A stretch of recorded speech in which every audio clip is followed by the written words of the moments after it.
Why your first offer may be the best. Stay tuned for this episode.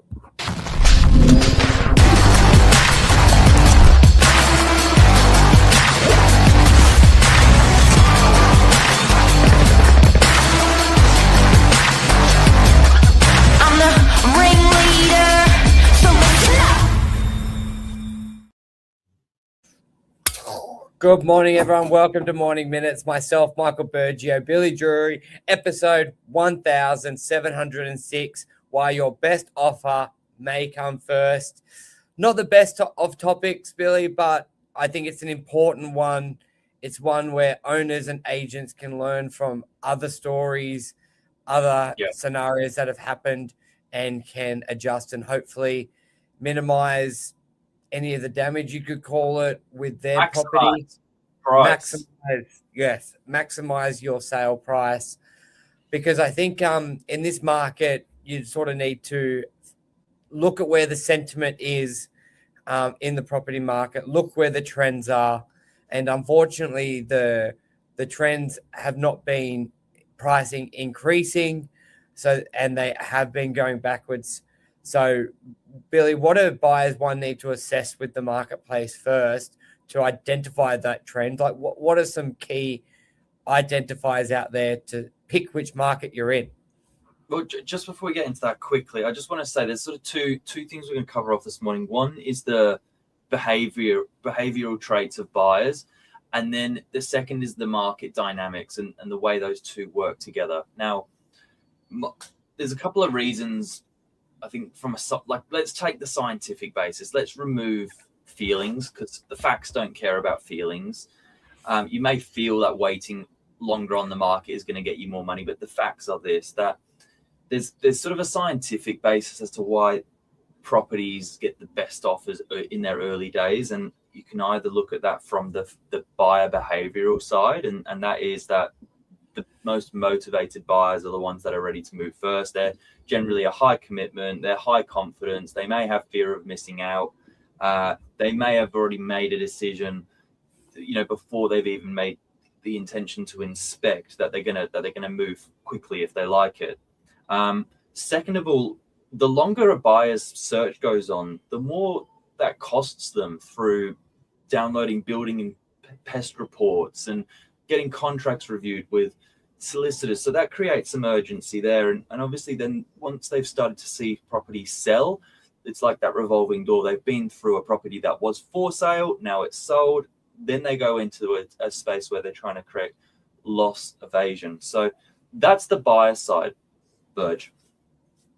Yes, and then when it comes to the property as well, like you said, with more time on the market, when the trends aren't working in your favor, you're now competing not with, like when an agent's comparing what they believe your property is worth, what the surrounding properties sell for are a big indicator of that price. And now we all love to think that when everyone's selling, there's no more urgency than other parties, but it's just not the case. Some people buy and they have to be sold, otherwise they lose the other property. So they can be a lot more negotiable. Sometimes there's been a death in the family, they just want to get rid of it. And then sometimes people are living in there, they haven't bought anything and they're in no rush. They're waiting for that price.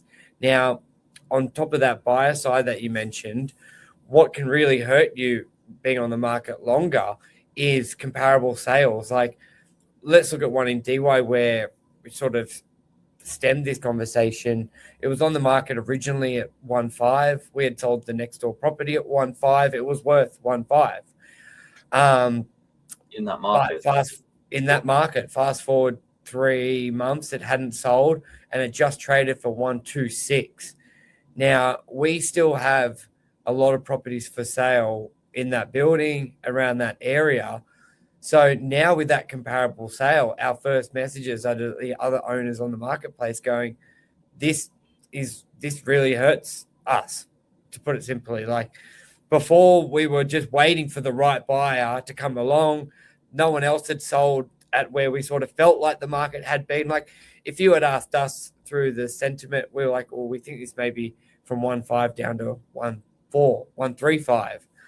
But there'd been no sales to back that up, and you're not an owner's not potentially drastically adjusting their pricing based on that. But now there's been that sale locked in at 126, $250,000 less. So now what happens to the owners who are even more in need of selling faster? Do they look at 1.2? Is 115 the next sort of big price that we see there as well? So in a market where the trends are not going upwards, it can be very dangerous waiting for that buyer, because even if you find that perfect buyer who loves your property and they'll pay anything for it, you've still got the emotional side, and then you've still got the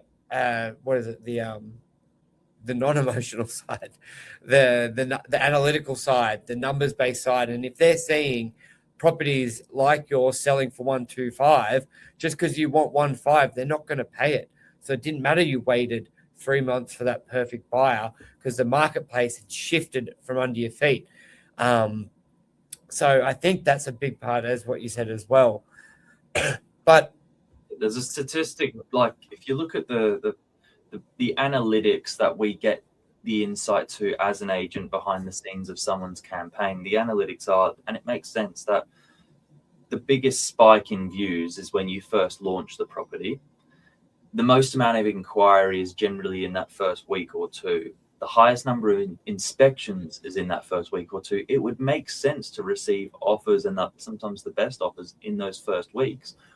At least if you're getting a plethora of offers at a similar level, again, it might not be at your desired price, but at least it's establishing where the market sees value.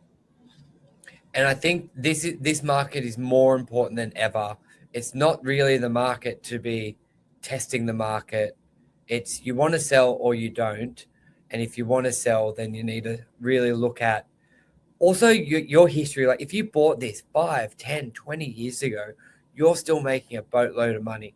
Yes, you could have made more if you sold 6, 12 months ago, but to sell, you've made the decision to sell, and that's because the family's gotten bigger, family's gotten smaller, you've moved, work, you need to sell. There's a lot of listings at the moment I've turned away and said to the owners, it's not the market to test it. And if the market says it's worth $1 million, we might get offers at 1.2. It's just not that market for 99% of the properties. So I don't want you going through the stress, the emotion, the money to sell when you're looking for that above market price. Now, it's not all doom and gloom. Like, yes, selling for $250,000 less than what you expected is pretty doom and gloom. But if you're upsizing to a property that was originally $4 million and now you're buying that for $3 million, you're still far better off. And you need to be looking at that bigger picture. Now, if it's the other way around, you're selling to downsize, then you may go, well, should we wait 3 years? Should we wait 5 years? And if the answer is no, then it tends to really make that decision before you go to market, because everything you said about the buyer side of it, we've always known the best buyers come in week one, and the most educated, the most willing to act, basically you could say, I don't want to say damn it, all the buyers who have gone through the trenches of missing out on properties, they're looking at your property wanting to snap it up as fast as they can, because they may have missed out on just 3 properties.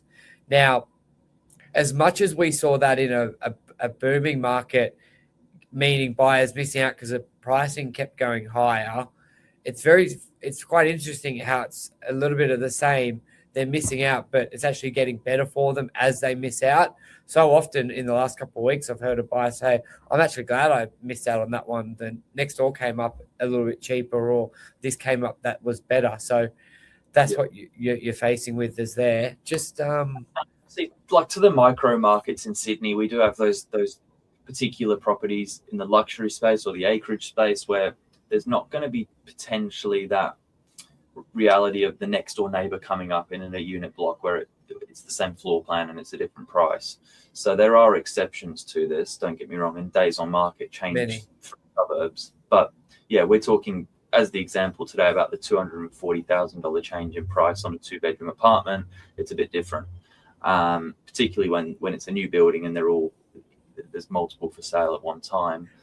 And I think to your point, Michael, if you are a vendor and you are considering a price adjustment, that's the recommendation of your owner and of the agent. And as an owner, that still works for you because you're going to be a buyer again and you'll pick the same discount up, or because you're going to move and the property you've moved to is better suited to your needs. Like, there's only so much you can control in a market. So if you have taken a change in price from what it would have been at the peak, like, there are silver linings to it. You've either set yourself up as a good buyer into your next property and you'll get the same discount because it's the same market, or you basically moved from one property to another. It's better suited to your needs, and it allows you to progress in other aspects. 100%. And I think a message we can give owners as well, don't be too strict on the price guide. The irony is, a lot of time in real estate, the lower the guide, sometimes the higher the price you can achieve. Real estate is based around competition, and we've all heard the stories of an auction going crazy, 2 people wanting it. Now, if you keep too firm on how high your price guide is, it restricts the amount of buyers who would be looking at that property and lowers the chance of having 2 buyers sought after your asset. Yes, it's ideal to have the price guide obviously as close to what you're willing to accept, but as sharp as it can be from day one to maximize week one. But during the campaign, there are levers you can pull to generate more inquiries. And real estate is very different to every other purchasing we do. Like, when you buy a car, you see for 40 grand, you offer 30. But with real estate, you see it as a guide of 30 and they want you to offer 40. So it is a little backwards. A lot of people, it takes a second to digest how that works. The most common statement I get back from owners is like, well, if it's a guide of 30, they'll offer 20. It's like, oh no, people are conditioned. It's more. But within guides the guide, that's the law. I mean, that's not an opinion. 10% is a guiding range. Yes, in a market, sometimes you see people offering 5% or on the guide, but I think your point is it's sometimes more of a point of advertisement, and it's to compete with what else is on the market. So it's about getting your property out to the market, not about trying to put your finishing price on the advert straight away. Exactly. But yeah, I think that sort of covers it for this morning. The catching the falling knife, as sometimes we can call it internally, and we would much love to be talking about how property pricing has gone up and everyone's making a boatload of money. But also the reality is, if you've owned property for a few years on the Northern Beaches, you are making a boatload of money. It's just really deciding if you want to make that move, understanding where the market is, and being able to make decisions based on that. Yeah, it's a correction. Billy? Well, it's a correction to maybe 2023 prices. So yes, we had a very, very sharp increase in prices over a very short period. And I guess what has come up has come down, but relatively speaking, where you take the up and the down from, it's still marginally, I think, 5-10% more than what it was. So yeah, time in the market is your best friend. Real estate is a very resilient market to be in. It's not like shares where you potentially lose everything and never see it again. Time is your best friend in real estate. It's very resilient, and for that reason, if you wait long enough, generally it's all right. Beautiful. All good. Well, thank you, everyone. Take care. Yes. Hope that helped.